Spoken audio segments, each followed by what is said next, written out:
We turned out fake passes, supposedly allowing students to use the N-word. Well, they were passed around a middle school in Thornton. That prompted the principal there to take immediate action. A letter went home to parents this week, but this isn't the first time the school has had an issue like this. 9 News reporter Nelson Garcia joins us now with what's going on at Rocky Top Middle School. Nelson. Anusha, Tom, the principal tells me that bullying with racial undertones has been an issue at Rocky Top since last spring, and now students are caught passing a different kind of race card. Things that happen in the outside world can find their way into the walls of our schools. On Monday, this letter went home to parents outlining how students were passing around so-called N-word passes, offering permission to use the offensive word. A disturbing discovery for Principal Chelsea Behanna. Our first thoughts always are the safety of the kids.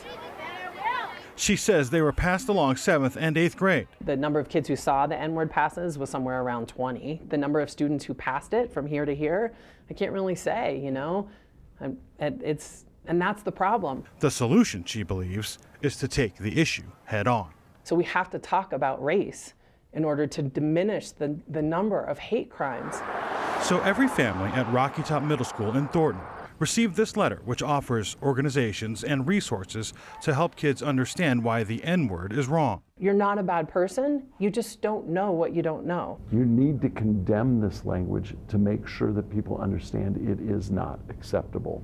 Scott Levin is the regional director for the Anti-Defamation League. He says the idea of this pass is alarming.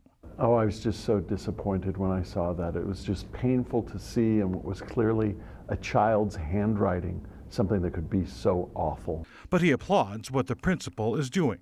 When people are silent in the face of such slurs being made, it almost makes them complicit, that they're condoning it. She believes the students involved now understand. We have to fight against the normalization of hate and violence.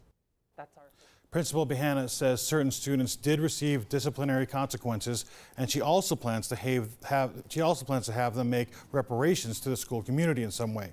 Anusha, Tom, the principal, says these students are aware of what's going on around the country over the past few years, and there has been a resurgence of hate crimes and this type of emotion. Yeah, and to see it in what looks like a child's handwriting is particularly hard to look at. So. Yeah.